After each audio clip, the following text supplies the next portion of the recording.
creating an equation or just working with word problems. That's where we're going to head after today or like tomorrow, right? So Joe is cutting lawns to make money this summer. He gets paid $4 for gas and then $5 each hour that he spends mowing the lawn. After how many hours does he need to work to make $100?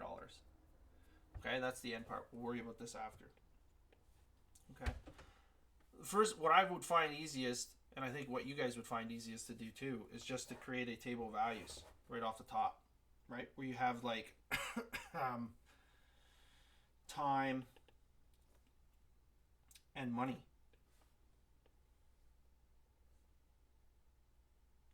Okay, you just create a table of values. We also talked time, and this time for anything really. Time is independent. It's an independent variable. Okay. I was trying to open the chat here. Time is an independent variable. No matter what, time's going to keep going. Okay. That's what I remind myself, right? Time always goes on the X because it's independent. Right? Doesn't matter what happens, time just keeps going on. Which makes the dollar sign or the amount of money that you make, that's going to be on the y-axis, which we call dependent, right? Because how much money you end up making depends on how long you're cutting the grass, right? Or how many hours you put in. So it's the dependent. Okay? And then what you can do is you can use a table of values. You can create a table of values such that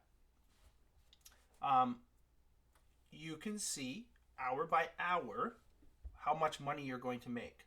Okay, so just by looking at this question, Joe is cutting lawns to make money this summer, right?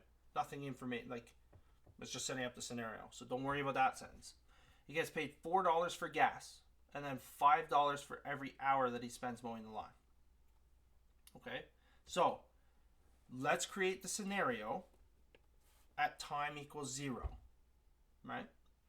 How much money does Joe get paid to be there for 0 hours? Right? He hasn't worked an hour, which means he's not getting $5 each hour because he hasn't worked an hour. But he is getting the $4, right, for the gas. So you get 0 and 4. And then every hour after that, he now gets $5, $5, and $5, right? So for 1 hour, he would make the $4 that he originally had plus the $5. So 9. What's the difference between those? 5. Where'd that come from? Right there. Okay, and so on and so forth. So for 2 hours, you should expect, or he should expect to make $14. 3 would be 19. 4 will be 24. 5. You could keep going and going and going and going and going. 29. 6, 7, 8. We'll go to 8. I don't know, whatever.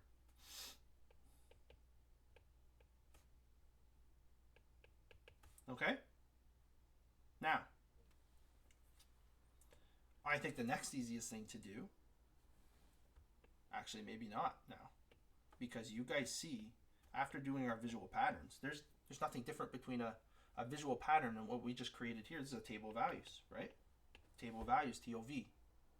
Well, you guys know how to work with tables of values. You're going to add 5, add 5, add 5, add 5, add 5. What is this? This is what? This is what we called our first differences. So when I ask for the equation up top,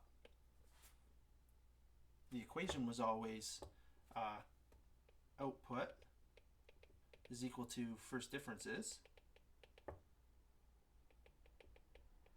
or slope, multiplied by the input, or stage number,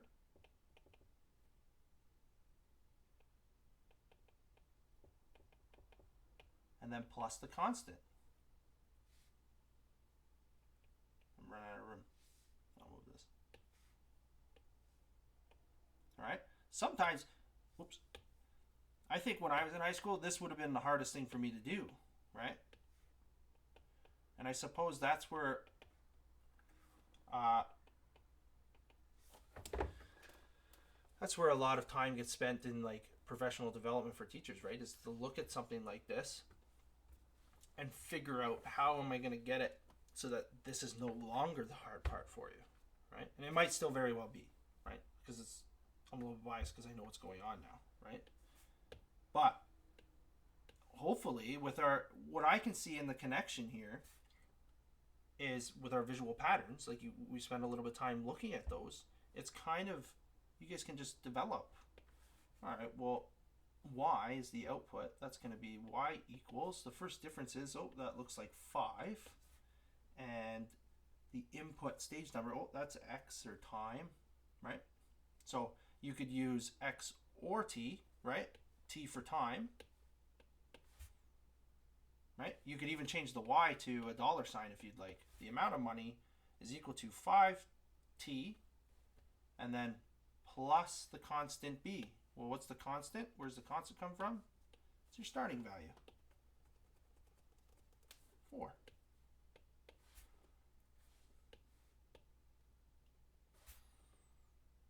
Okay? And then the other part of this is just graph the relationship. So this is what we call by, or this is what we mean by linear problems and representing linear situations in multiple ways. Okay? And so what you can do is, I know the question is going to ultimately ask me how much is it going to cost, like how long is it going to take to get to 100, right? And so what you can do is scale your axes accordingly, right? So I'm going to start at 0, and maybe I count up by 10s, right? 10, so maybe by 5s. 10, 20, 30, 40,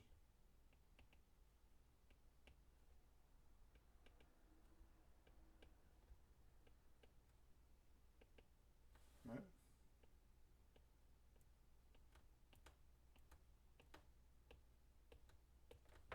Okay? This is what we call the amount of money, or the dependent variable, right? This is your label here, the dollars, right? And then along the bottom, you're going to put the number of hours worked. Like maybe we'll count by ones here. 1, 2, 3, 4, 5, right? 1, 2, 10.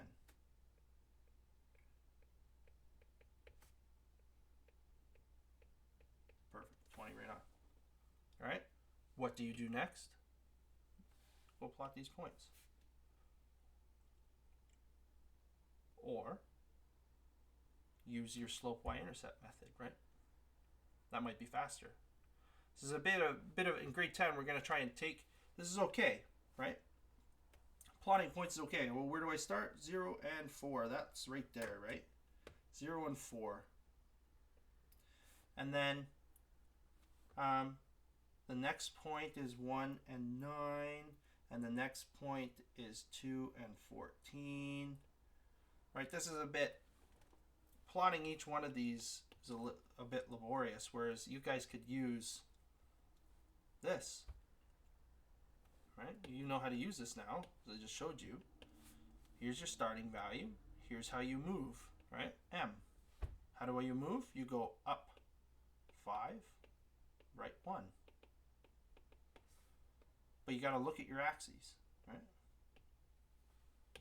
Up 5 is like, here would be 5, this would be 15 in the middle, right? So if I'm going from 14, I got to go to 19 and up 1. And it's just going to go up and over. And it's just going to be below the grid line every single time.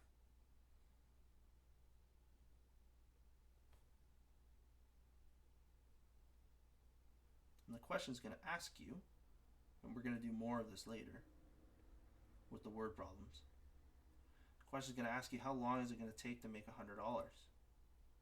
Well, you can just connect all these dots and extend it up to 100.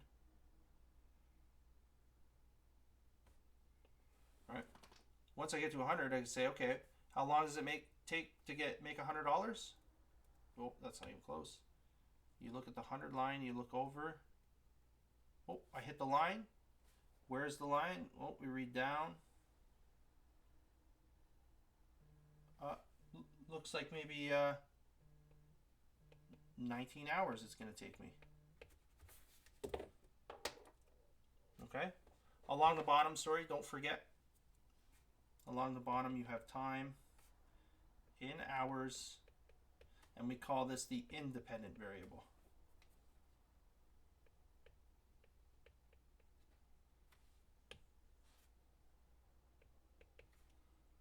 Okay? There's only one other little thing I want to draw your attention to. It's not the end of the world. Okay?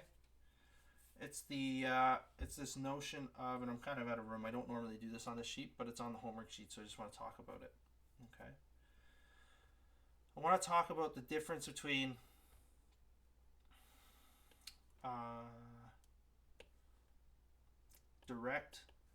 it's a direct relationship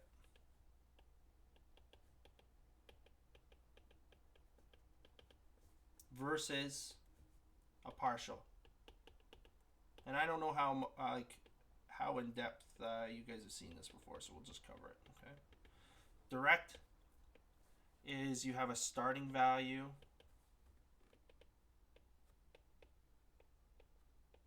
b of 0, and so your equation will look something like this: y equals 3x, and there's no number here. Okay. In other words, goes through the origin.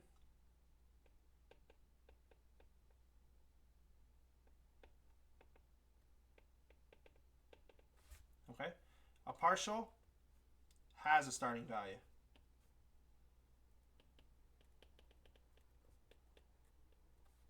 Okay. So it has some y-intercept, right? So your equation might look like this: y equals 3x plus 5. It's this plus 5 that makes it a partial relationship. Okay, and so this one here, the black line, this would be a partial.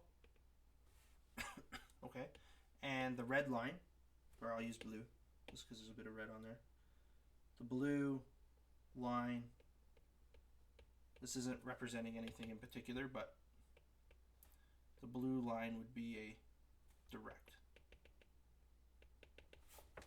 Okay? Does anybody have any questions?